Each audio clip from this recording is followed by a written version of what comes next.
자기 변호와 궤변은 본질적인 차이가 있다.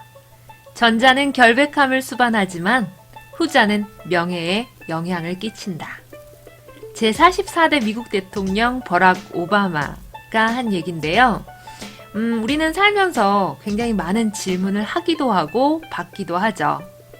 누군가가 여러분들에게 정말 곤란한 질문을 던졌을 때는 어쩌면 시한폭탄을 받아든 것처럼 느껴질 거예요.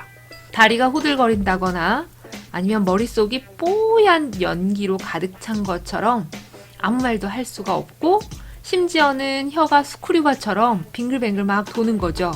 그래서 말은 하고는 있지만 안에서 웅얼거리는 그런 현상이 나타나게 됩니다. 버락 오바마는요, 이렇게 얘기합니다. 이런 상황에서는 자기 변호를 마스터하게 되면 어쩌면 당신은 값을 헤아릴 수 없는 재산을 가진 것과 같다 라고 얘기를 해요. 이렇게 직면한 곤란한 질문에 대한 대처법을 우리는 완벽함이 아니라 현명함으로 해결할 수 있는데요. 오늘 제가 준비한 5가지 꿀팁을 여러분들이 숙지하시면 어쩌면 어떠한 상황에서도 충분히 이겨내실 수 있으실 거라고 생각합니다. 우리가 살면서 이 곤란한 질문을 받을 수 있는 상황은 너무나 많죠? 그래서 오늘은 좀 제안을 시켜봤는데 강의할 때나 발표 시에 받을 수 있는 곤란한 질문에 대한 대처법입니다. 우선 첫 번째는요. 예상할 수 있는 질문을 적어두시는 거예요. 5개에서 10개 사이가 가장 적당하다라고 생각이 드는데요. 그 이유는 너무 많이 적어두고 너무 많이 예상 질문을 파악해둬도 실제 그 질문이 나한테 들어올지 아닐지 그거 자체를 예측할 수가 없잖아요. 만약에 내가 준비한 질문 중에 있고 그 질문에 대한 답을 내가 숙지를 하고 있었다면 정말 땡큐죠. 그런데 대부분은 그런 상황이 거의 없다라고 보시면 돼요. 그래서 정말 있음직한 질문에 대한 5개에서 10개 그 사이 정도만 정리를 해놓고 답도 간략하게 좀 정리를 해서 여러분들이 메모를 해둔 종이를 가지고 계셨다가 그 질문이 들어오기를 바라면 되는데 안 들어오게 돼도 어쩔 수가 없는 거죠. 하지만 정말 여러분들 방금 말씀드렸던 것처럼 예측할 수 없는 그런 상황, 즉 예측할 수 없는 질문들이 너무나 많잖아요. 이런 경우는 언제나 있어요. 항상 있어요. 그때는 조금 더 시간을 갖고 안정적인 태도를 보여주는 게 좋아요. 좀 더 침착하고 안정적인 태도를 보여주시고 그리고 질문에 대해서 메모를 하고 있는 모습을 보여주면 더 좋아요. 전문적인 느낌이 들죠. 첫 번째는 예상 질문을 미리 준비합니다. 두 번째는 질의응답 시간을 미리 알려줘요. 저 같은 경우에는 처음에 강의를 들어갈 때 예를 들어서 50분 강의다 그러면은 45분 정도 강의를 하고 그 뒤에 질의응답 시간을 5분 드리겠습니다. 또는 10분 드리겠습니다. 이렇게 말씀을 드리고 그러니까 저는 강의가 끝나고 나서 질문을 받겠습니다. 라고 그렇게 말씀을 드려도 꼭 중간에 훅 들어오시는 분들이 있어요. 그 말을 기억을 못 하시는 건 아닌 것 같은데 중간에 훅 치고 들어오면 흐름이 탁 깨져요. 그래서 맥이 끊겨버리니까 짜증을 감출 수가 없어요. 그래도 어떤 생각을 하셔야 되냐면 우선 질문을 한다라는 거는 이 강의나 발표에 관심을 두고 있다라는 거니까 기쁘게 받아들이셔야 돼요. 그리고 이렇게 얘기하세요. 정말 훅 들어오시는 분들한테는 정중하게 앞서 말씀드렸던 것처럼 강의가 끝나고 시간을 10분에서 또는 15분 정도 드리겠습니다. 그때 정확하게 질문해 주시면 감사드리겠습니다. 고 말씀을 드리는 게 좋아요. 자, 두 번째 말씀드렸던 것처럼 질의응답 시간을 미리 알려주어라. 자, 세 번째로 넘어가 볼게요.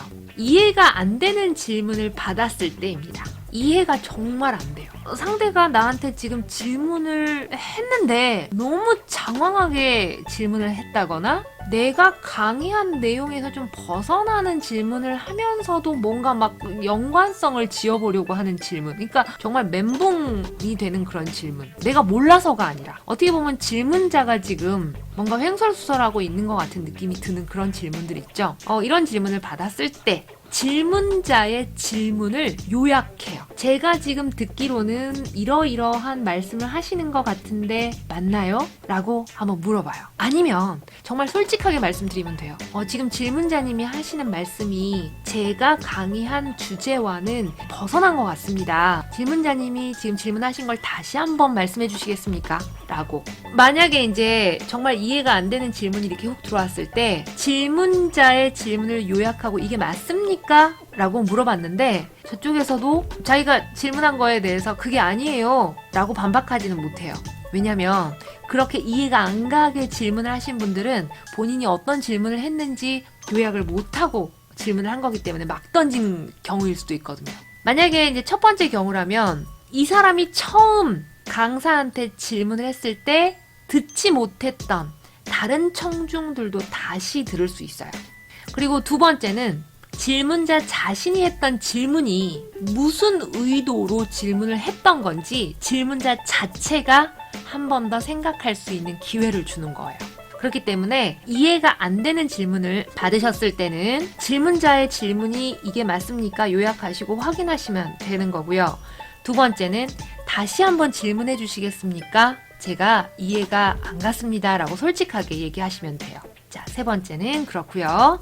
자, 네 번째로 한번 가볼게요. 정말 내가 준비하지 못한 질문을 받는 경우가 있어요. 그러니까 미처 이런 질문이 들어올 거라는 생각 자체를 못한 거죠. 아니면 내가 아예 공부를 안 했어. 그 분야에 대해서는 전혀 모르겠어. 이런 질문을 받는 경우에는요. 저는 초창기 때 제가 처음 강의를 시작했을 때 이런 질문 정말 많이 받았었거든요. 당황해갖고 아무 생각 없어요. 막 말하는 거예요. 내가 무슨 말을 했는지도 기억도 안 나고 막 아무 말이나 막 하게 되는 그런 경우가 생기거든요.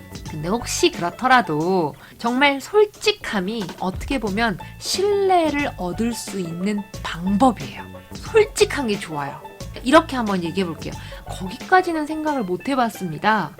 조금 더 제가 자료를 찾아보고 추후에 개별적으로 말씀을 드리던지 아니면 메일을 통해서 소통을 하는 건 어떨까요? 하고 말씀을 드려보는 거예요. 어떤 현상이 생기냐면 질문자는 당장 원하는 답을 얻지는 못했지만 강사의 솔직함에 한 번 더 신뢰를 하고 질문자 스스로도 저 사람도 몰랐던 걸 내가 알았구나 우월감이 생기게 돼요. 제가 말씀드린 네 번째는요. 정말 모르는 질문을 받았을 경우에 솔직하게 말씀드리는 거죠. 솔직함은 신뢰를 얻을 수 있는 또 하나의 방법이다. 다섯 번째입니다. 마지막. 정말 공격적인 질문을 받을 수가 있어요. 그러니까 상대가 마음 먹고 어디 우리 강사 잘 아나 한번 볼까? 이게 맞는지 안 맞는지 한번 확인 한번 해볼까? 이러고 아예 마음 먹고 그러니까 의도적으로 약간 나쁜 마음을 먹고 악의적으로 이런 질문을 하는 경우도 있어요. 그런 경우에는 화가 나요. 강사 입장에서도 화가 나거든요. 정말 그렇게 반박을 해버려요. 그니까 정말 이해를 못 하시네요. 이렇게 반박을 해버리잖아요. 그럼 쌈나요. 질문자는 거기에서 전 진짜 몰라서 물어봤는데요? 이럴 수 있잖아요. 근데 나는 거기에 대고 막 화를 냈어. 짜증을 냈어. 그럼 저 사람 진짜 아니네. 뭐 이런 약간의 질타를 받을 수 있겠죠.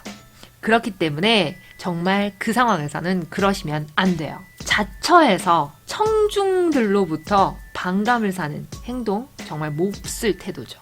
정말로 공격적인 질문을 받았을 때는 질문자와 절대적으로 논쟁하지 마십시오. 그 상황에서는요, 심호흡을 한번 하세요. 심호흡을 한번 하시고 정말 막 이가 갈리지만 맞습니다. 저도 그 부분은 동의합니다. 하고 나서 한번 앞서 얘기했던 내용들을 정리해서 다시 한번 말씀드리는 거예요. 행여 똑같이 반박을 계속적으로 한다고 하면 그러면 그냥 마무리를 지으세요. 네, 질문자님이 하시는 말씀이 저도 적극적으로 동의하기 때문에 맞다라고 생각합니다. 좀 더 현명한 방법이 있으실 거예요.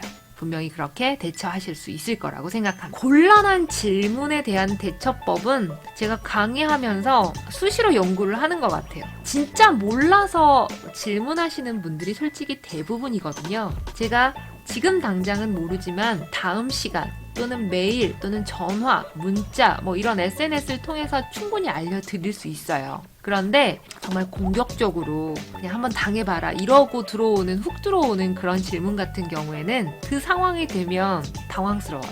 화가 나요. 짜증도 나고 사람인지라. 하지만 어느 정도 내공을 쌓다 보니까 심호흡하는 게 습관이 되더라고요. 그래서 자, 오늘은요, 곤란한 질문에 대한 대처법 5가지 정리해드렸고요. 다음 시간에는 조금 더 유용한 정보로 여러분들 찾아뵙도록 하겠습니다.